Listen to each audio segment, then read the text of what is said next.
પ્રભુ ઈસુ ખ્રિસ્તના નામમાં આપ સર્વને પ્રેમી સલામ. જીવન સંદેશની યુટ્યુબ ચેનલમાં જીવન સંદેશ વતી હું આપ સર્વનો આવકાર કરું છું. જેમ તમે જાણો છો, આપણે એક નવી શ્રેણીની શરૂઆત કરી, જે શ્રેણીનું શીર્ષક છે બીકોઝ હી લીવ્સ, ઈસુ જીવે છે એ માટે. અને એમાં આપણે 3 બાબતો અત્યાર સુધી જોઈ ગયા છે. 3 વિડીયોઝ આપણે અત્યાર સુધી એમાં આપણે આગળ વધ્યા છે અને તમે એને જોયા છે. તમારા પ્રતિભાવને માટે અમે તમારો આભાર માનીએ છીએ. અમારી આશા છે કે પ્રભુ આપ સર્વના જીવનમાં કામ કરી રહ્યા છે. આજે બીજા એક વિષય તરફ આગળ વધીશું. આપણે આજે શ્રેણી જોઈ રહ્યા છે એના આધારે જ ઘણા બધા ખ્રિસ્તી વ્યક્તિઓ એવા છે કે જે સાચા અર્થમાં માને છે કે ઈસુ એ મરણમાંથી સજીવન થયા છે. તેમ છતાંય દૈનિક જીવનની વાત આવે, રોજના જીવનની વાત આવે તો તેઓ એવી રીતે જીવે છે કે જાણે ખ્રિસ્ત એમના જીવનમાં હાજર નથી. આ વિશ્વાસીઓ માને છે કે ભૂતકાળમાં ઈસુએ વધસ્તંભ પર મરણ પામીને તેમને બચાવ્યા છે. એ લોકો એ પણ માને છે કે આવનાર દિવસોમાં કોઈ પણ સમયે પ્રભુનું આગમન થશે અને એ મહિમામાં પાછા આવશે. અને આ બે સત્યો વચ્ચે ઘણા વિશ્વાસીઓ સંઘર્ષ કરે છે. ઈસુ ખ્રિસ્તને તેમના દૈનિક જીવનમાં એ કાર્ય કરી રહ્યા છે, એ અનુભવ ને માટે એ લોકો સંઘર્ષ કરતા હોય છે. આ જે પ્રોબ્લેમ છે એ ખાસ કરીને વધારે નોંધનીય ત્યારે બને છે કે જ્યારે જીવનમાં તકલીફ ને મુશ્કેલીઓ આવે છે. ઘણી એવી બાબતો બને છે, ઘણા એવા ક્ષણ આવે છે જીવનમાં કે પ્રમાણિકતાથી લોકો પ્રાર્થના કરે છે, પણ એવું લાગે કે જાણે કોઈ સાંભળી નથી રહ્યું. બરાબર? ઘણી એવી ઋતુઓ દુઃખની જીવનમાં આવે છે કે જ્યારે વિશ્વાસીઓને એવું લાગે કે તેઓ એકદમ અકેલા છે, એકદમ એમની સાથે કોઈ છે નહીં, એકલા છે. અને એવું નથી કે લોકો મંડળીમાં આવતા નથી, મંડળીમાં આવે છે, ભક્તિ સભામાં ભાગ લે છે, બાઇબલ વાંચે છે, બધું કરે છે. તેમ છતાંય આ બધા સત્યો સમજ્યા છતાં પણ જાણે કે કોઈ જોડે નથી, ખ્રિસ્ત જોડે નથી, એ અનુભવ એમને થયા કરે છે. ઘણા લોકો પરીક્ષણની સામે યુદ્ધો કરે છે અને પછી એમના મનમાં એ બાબતો આવે છે કે ઈસુની પાછળ ચાલવું આટલું અઘરું કેમ લાગે છે. અને એટલા જ માટે ઘણા એવા વિશ્વાસીઓ છે કે જે પોતાના હૃદયોમાં અલગ અલગ પ્રશ્નો લઈને ફરે છે, પણ બીવે છે કે કોઈકને પૂછે અથવા તો કોઈકની સાથે એની વાત કરે. કેવા પ્રશ્નો? તો શું ઈશ્વર ખરેખર મારી નજદીક છે? બરાબર? આ અઘરો પ્રશ્ન છે અને એક વિશ્વાસી તરીકે તો આ બહુ અઘરો પ્રશ્ન છે જો એવું આપણા જીવનમાં થાય. અને પછી બીજા પ્રશ્નો કે ઈસુ શું ખરેખર જોઈ રહ્યા છે કે હું કઈ કઈ બાબતો લઈને ફરી રહ્યો છું અથવા તો ફરી રહી છું? કેમ ઈસુ ચૂપ છે? આવા બધા અઘરા પ્રશ્નો લઈને લોકો ફરતા હોય છે. અને મેં કીધું એ પ્રમાણે કે માને છે કે ભૂતકાળમાં ઈસુ મરણ પામ્યા છે આપણા પાપોને માટે, આપણને બચાવવાને માટે. ભવિષ્યમાં ઈસુ આવવાના છે, પણ અત્યારના વર્તમાન સમયમાં એમની હાજરીનો અનુભવ કરવાને માટે તેઓ સંઘર્ષ કરે છે. ખુલ્લેઆમ કોઈ કહે નહીં એવું કે ઈસુ મારા જીવનમાં ગેરહાજર છે, પણ એ અનુભવ લઈને અથવા તો એ લાગણી લઈને ઘણા લોકો ફર્યા કરે છે. અને પછી જાણતા અજાણતા લોકો એવી રીતે વર્તન કરવા લાગે કે જાણે ઈસુ એવા વ્યક્તિ છે કે ભૂતકાળમાં એમણે કાર્ય કર્યું છે, પણ અત્યારે જાણે કે આપણા જીવનમાં એ હાજર નથી. અને જ્યારે સુવાર્તા વાંચે છે ને ત્યારે પછી આ બાબતો વધારે બહાર આવે છે. નહીં, સુવાર્તામાં આપણે શું જોઈએ છે? તો ઈસુ લોકોને આશ્વાસન આપે છે, એ આપણને જોવા મળે છે. રક્તપિતિયાઓને એ સમયમાં કોઈ અડકે નહીં, એમને ઈસુ અડકે છે, એ કરુણા અને દયા દેખાડે છે. પાપીઓને એ આવકારે છે, જે નબળા છે એમને તાકાત પૂરી પાડે છે, જે લોકો દુઃખ અને મુશ્કેલીનો સામનો કરી રહ્યા છે એમને આશ્વાસન પૂરું પાડે છે, કરુણા દેખાડે છે. અને પછી એવું લાગે બાઇબલ વાંચતા કે એ લોકોએ ખ્રિસ્તનો જેવી રીતે અનુભવ કર્યો છે એવો આપણે કરી શકતા નથી. અત્યારે વર્તમાનમાં ખ્રિસ્ત આપણી જોડે એવી રીતે હાજર નથી.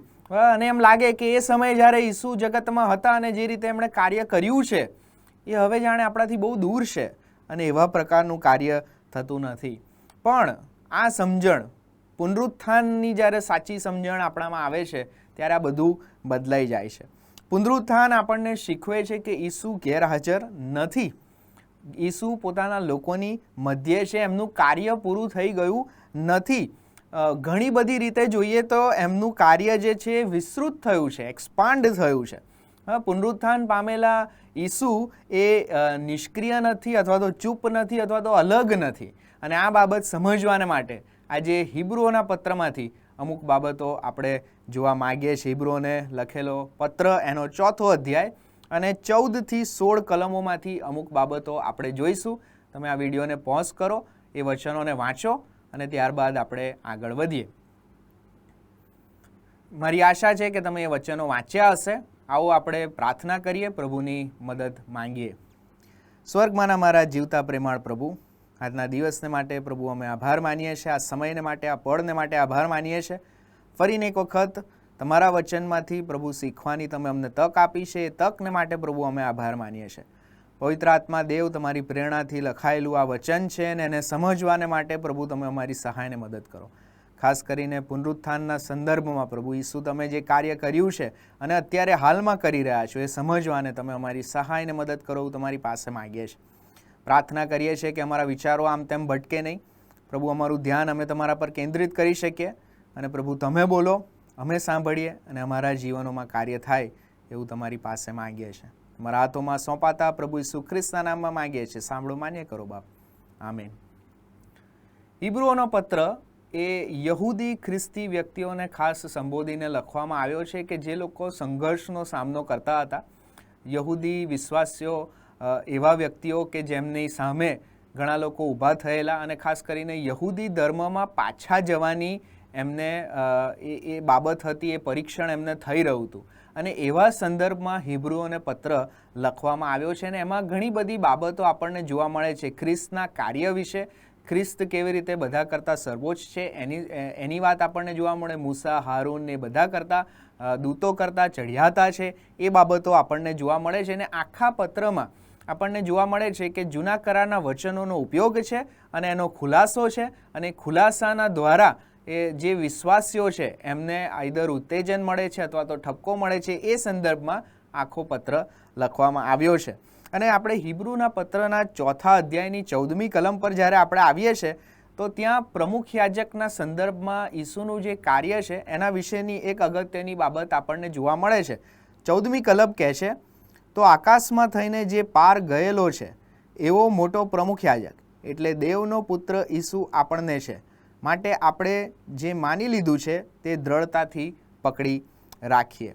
અહીંયા તમે જુઓ કે ભાષાનો ઉપયોગ લેખક કેવી રીતે કરી રહ્યા છે. જ્યારે ઈસુની વાત કરે છે ત્યારે ભૂતકાળના સંદર્ભમાં એ વાત નથી કરી રહ્યા. ત્યાં પણ ક્રિયાપદ જે છે એ ભૂતકાળના સંદર્ભમાં નથી. અહીંયા એવું નથી કહેવામાં આવ્યું કે ઈસુ એ જે પાપીઓ છે એમના માટે મરણ પામ્યા અથવા તો ઈસુ એ પુનરુત્થાન પામ્યા છે. આ બંને બાબતો સાચી છે, આ ભવ્ય સત્યો છે ખ્રિસ્તી વિશ્વાસના. પણ અહીંયા જ્યારે ઈસુની વાત કરવામાં આવી રહી છે ત્યારે વર્તમાનમાં એમનું જે કાર્ય છે એના સંદર્ભમાં વાત કરવામાં આવી રહી છે. ઈસુ અત્યારે કોણ છે? તો ઈસુ અત્યારે આપણા મહાન પ્રમુખ યાજક છે. એનો મતલબ કે જ્યારે ઈસુ પુનરુત્થાન પામ્યા છે અને એમનું સ્વર્ગારોહણ થયું તો એનાથી એમનું પૃથ્વી પરનું કાર્ય પૂરું થઈ ગયું નથી.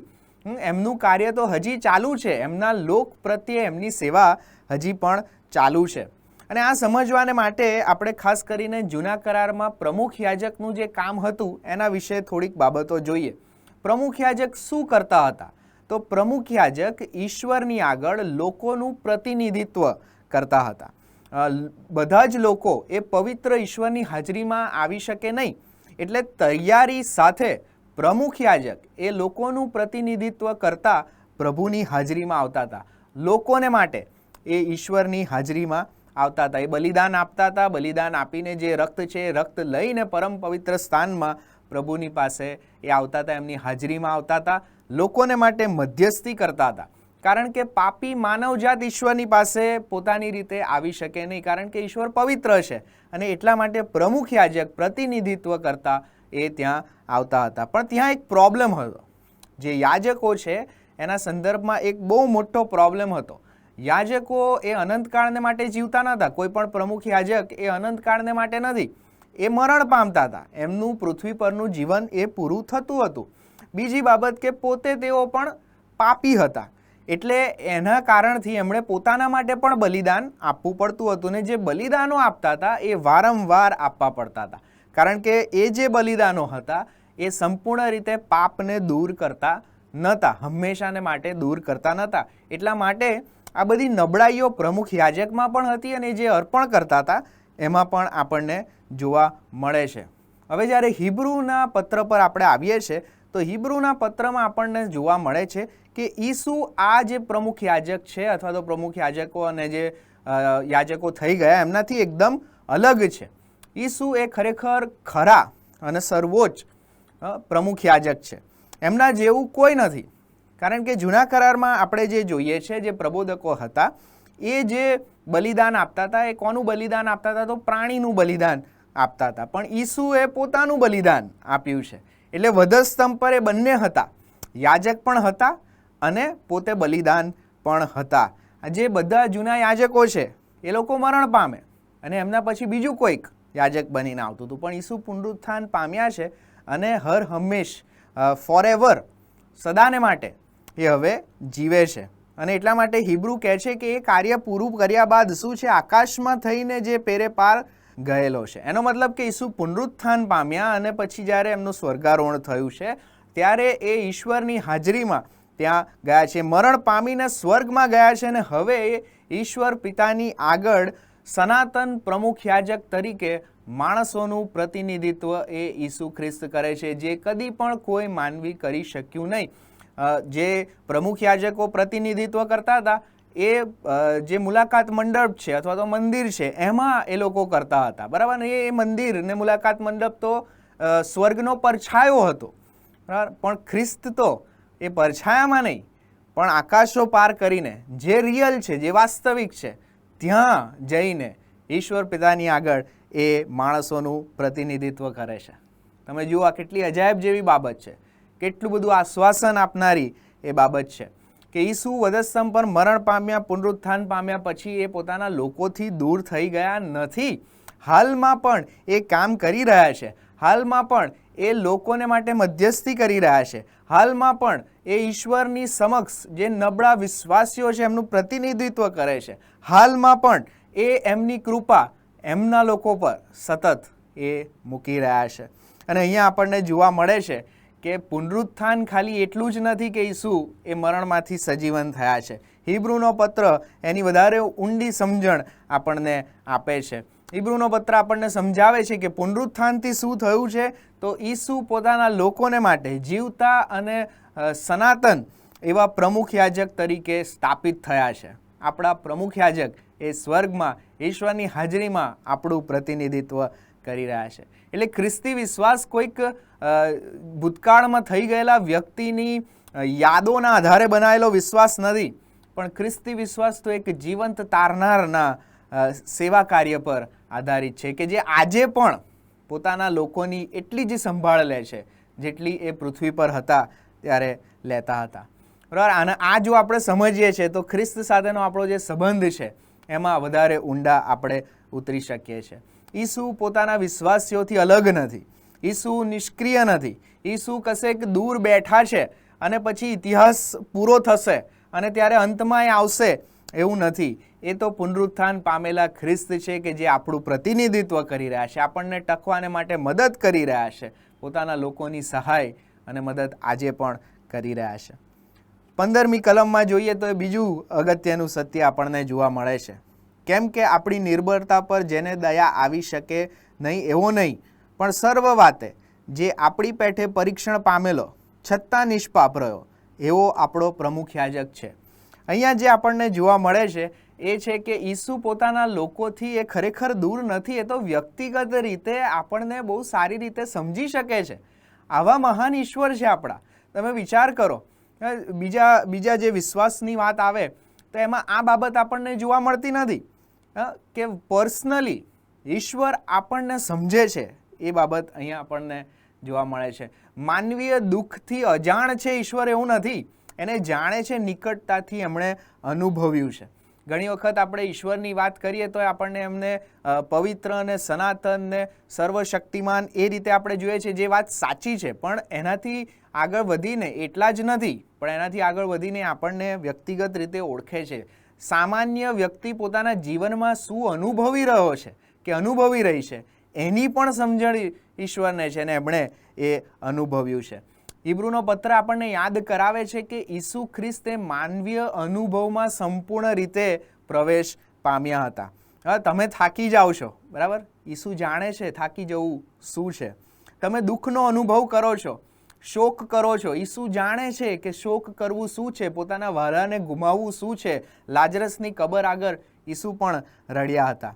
નકાર જ્યારે કરવામાં આવે તો શું અનુભવ થાય છે, વિશ્વાસઘાત થાય તમારી સાથે તો શું અનુભવ થાય છે, એકલવાયુપણું શું છે, દુઃખ શું છે, વેદના શું છે, એ બધું એ જાણે છે. અરણ્યમાં એમનું પરીક્ષણ પણ થયું ને એ પછી એમના જીવનકાળ દરમિયાન પણ ઘણી વખત એમનું પરીક્ષણ થયું. દુઃખનો બોજો લઈને ફરવું શું છે એ જાણે છે. ઊંડી વેદનાનો અનુભવ કરવો એ શું છે એ આપણા પ્રભુ જાણે છે. અને તેમ છતાંય લેખક કહે છે કે એ નિષ્પાપ રહ્યા, વિધાઉટ સિન, નિષ્પાપ એ રહ્યા. એનો મતલબ કે માનવીય જે પરીક્ષણો છે ને દુઃખ છે બધામાં સંપૂર્ણ રીતે પ્રવેશ પામ્યા, એનો અનુભવ કર્યો, તેમ છતાં એના પ્રતિભાવમાં એમણે પાપ ના કર્યું જે આપણે કરી બેસીએ છીએ. એ બધી બાબતોના પ્રતિભાવમાં એમણે પાપ કર્યું નહીં. એટલે માનવીય નબળાઈની વાસ્તવિકતા એમણે અનુભવી, તેમ છતાંય એ પાપમાં પડ્યા નહીં. અને આ બહુ અગત્યની બાબત છે ઈશ્વર વિદ્યાના દ્રષ્ટિકોણથી જોઈએ તો. એનો મતલબ કે ઈશ્વર, ઈસુ ખ્રિસ્ત ખાસ આપણા જે અનુભવો છે એને બહુ સંપૂર્ણ રીતે સમજે છે. આપણે જે સંઘર્ષો છે એને સંપૂર્ણ રીતે સમજે છે, તેમ છતાંય એ પાપ વિનાના છે. એટલે સંપૂર્ણ રીતે પવિત્ર છે અને સંપૂર્ણ રીતે કરુણા કરનાર છે. અને એટલા માટે બહુ સારી રીતે ઈશ્વર પિતાની આગળ એ આપણું પ્રતિનિધિત્વ કરી શકે છે. આપણું બધું જ જાણે છે અને પવિત્ર છે. એટલે ઈશ્વરની હાજરીમાં ઊભા રહીને સનાતનને માટે એ આપણું પ્રતિનિધિત્વ કરી શકે છે. એટલા માટે જ્યારે વિશ્વાસી તરીકે આપણે ખ્રિસ્તની પાસે આવીએ છીએ તો આપણે એવા વ્યક્તિની પાસે નથી આવતા કે જે બધું દૂરથી જોઈ રહ્યા છે અને એમને ખરેખર અનુભવ જ નથી કે આપણે શું અનુભવી રહ્યા છે. પણ આપણે એવા વ્યક્તિની પાસે આવીએ છીએ કે જે વ્યક્તિગત રીતે એક ભંગિત દુનિયામાં જીવન જીવવું શું છે એ જાણે છે અને એ સમજે છે. તમે વિચાર કરો વાલાઓ, જ્યારે આ સમજીએ છીએ આપણે તો પ્રાર્થના વિશેની આપણી સમજણમાં પણ ફરક આવે છે. આપણે ખરેખર આપણા સંઘર્ષો ખ્રિસ્તની પાસે લાવી શકીએ છીએ કારણ કે એ જાણે છે કે સંઘર્ષોનો સામનો કરવો શું છે. આપણે આપણી નબળાઈ એમનાથી છુપાડવાની જરૂરત નથી, અથવા તો આપણે દંભ કરવાની જરૂરત નથી કે આપણે તો બળવાન છીએ. ઈસુ ઓલરેડી સમજે છે, ઈસુ ઓલરેડી બધું જ સમજે છે. અને જે સત્ય છે એ છે કે પુનરુત્થાન પામ્યા તો પછી એમની કરુણા જતી રહી છે એવું નથી. કે જે સંઘર્ષ કરી રહ્યા છે એમની સામે દૂરથી જ વાત કરે છે અથવા તો બહુ ઠંડી રીતે એમની સાથે વાત કરે છે એવું નથી. હજી પણ સંઘર્ષ કરનાર જે વ્યક્તિઓ છે એમના તરફ ઈસુની કરુણા આપણને જોવા મળે છે. બીજી એક બાબત કે જે આપણે હિબ્રુના પત્રમાંથી સમજી શકીએ છીએ એ છે કે ઈસુ આપણું પ્રતિનિધિત્વ કરે છે એટલું જ નથી, એ આપણા માટે મધ્યસ્થી પણ કરે છે.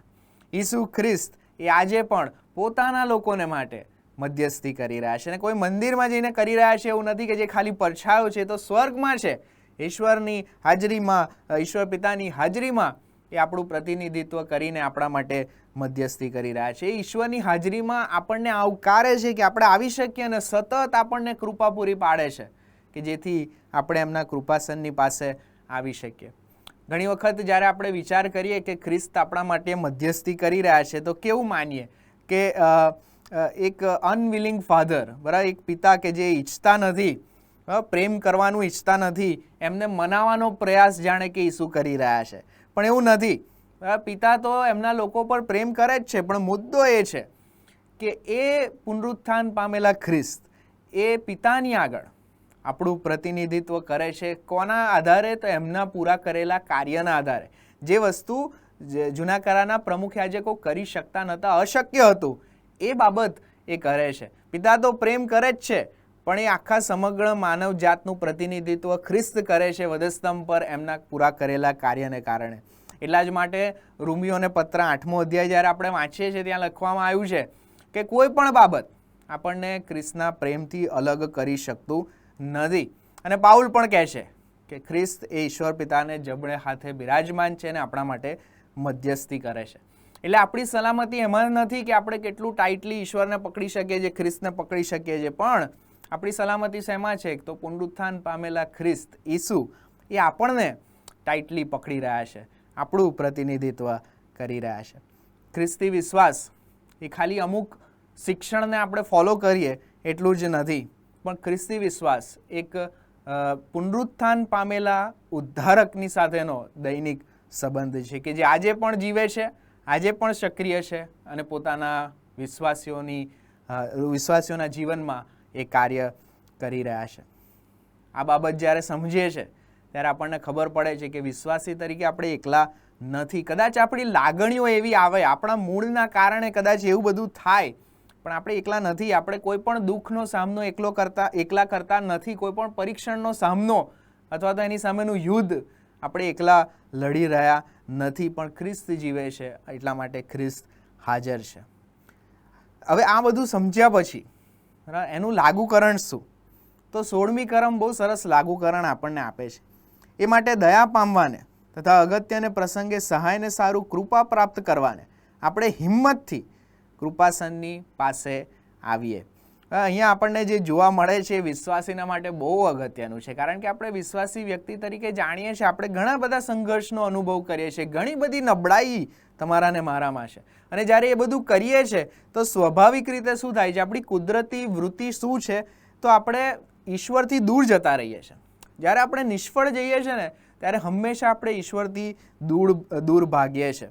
જ્યારે વિશ્વાસીઓ પાપમાં આવે છે અથવા તો આત્મિક લીધે એમને નબળાઈનો અનુભવ થાય, એમ લાગે કે સૂકાપણું છે, અથવા તો નબળાઈના ઘણા બધા ઋતુઓમાંથી એ પસાર થાય, તો વિશ્વાસીઓ ઘણી વખત શું કરે છે, ઈશ્વરથી છુપાઈ જવાનો પ્રયત્ન કરે છે. ઈશ્વરથી છુપાઈ જવાનો પ્રયત્ન, એમની પાસે આવવાના બદલે છુપાઈ જવાની વાત. પ્રાર્થના કરવું બહુ અઘરું લાગે, શરમ વધતી જાય, બાઇબલ ખોલવાનું મન ના થાય. કેમ? કારણ કે દોષની લાગણી તમારા ને મારામાં છે.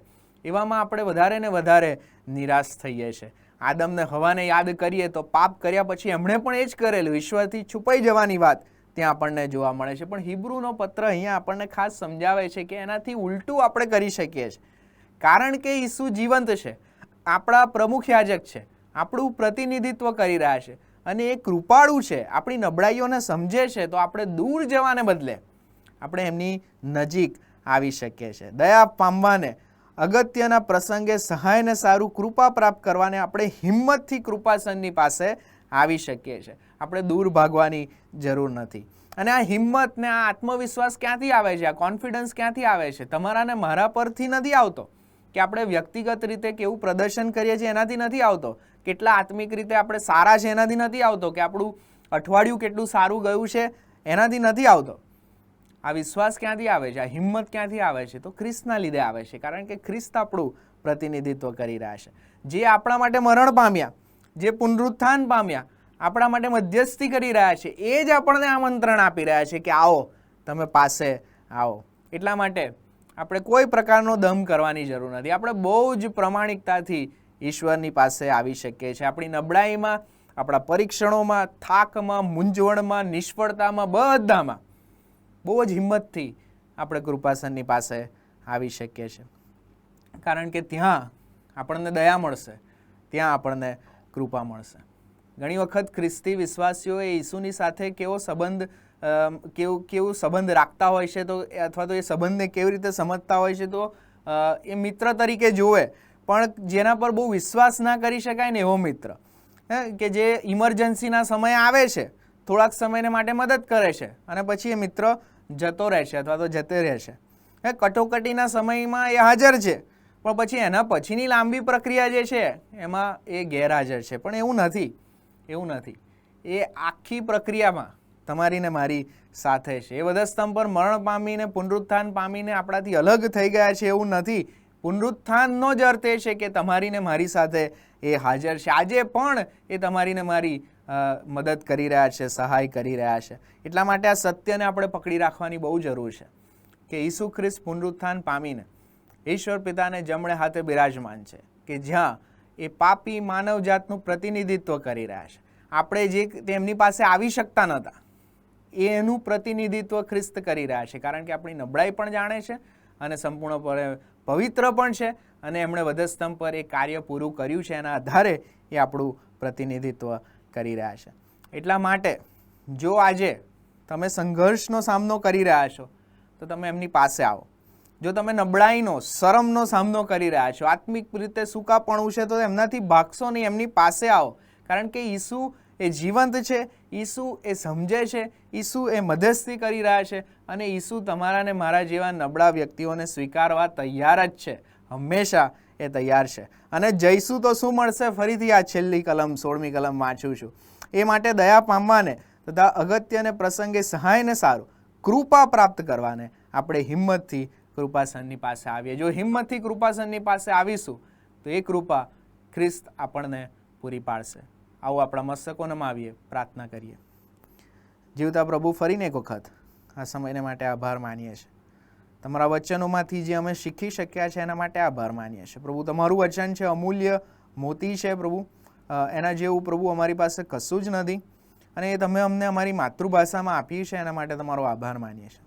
ખાસ પ્રાર્થના કરીએ છીએ પ્રભુ, આજે અમે જે સમજ્યા છે, જે શીખ્યા છે એ પ્રમાણે અમારા દૈનિક જીવનમાં જીવન જીવવાને તમે સહાયને મદદ કરો પ્રભુ. અમે અમારા આધારે નહીં પણ પ્રભુ તમારા પર આધારિત રહીને જીવન જીવી શકીએ. તમે અમારા પ્રમુખ યાજક છો ઈસુ, તમે અમારું પ્રતિનિધિત્વ કરી રહ્યા છો, એના માટે તમારો આભાર માનીએ છીએ પ્રભુ. તમે અમારા માટે મધ્યસ્થી કરી રહ્યા છો એના માટે આભાર માનીએ છીએ. અને પ્રભુ, એ વિશ્વાસ સાથે અમે તમારી પાસે આવી શકીએ અને પ્રભુ એ પ્રમાણે જીવી શકીએ એવું તમે થવા દો. જેટલા પણ વ્યક્તિઓ પ્રભુ આ વિડીયો જોવાય છે અને એમના જીવનોમાં સંઘર્ષ છે, તકલીફ છે, મુશ્કેલીઓ છે, પ્રભુ તમે કૃપા પૂરી પાડો કે તમારાથી દૂર ભાગવાને બદલે તમારી પાસે આવી શકે, હિંમતથી કૃપાસનની પાસે આવી શકે. કારણ કે પ્રભુ તમે જીવો છો, ઈસુ તમે જીવો છો અને તમે અમારું પ્રતિનિધિત્વ કરી રહ્યા છો, તમે અમારા માટે મધ્યસ્થી કરી રહ્યા છો. અમારો આભાર માનતા જે કંઈ પણ માંગ્યું પ્રભુ ઈસુ ખ્રિસ્તના નામમાં માંગીએ છીએ, સાંભળો, માન્ય કરો બાપ. આમેન.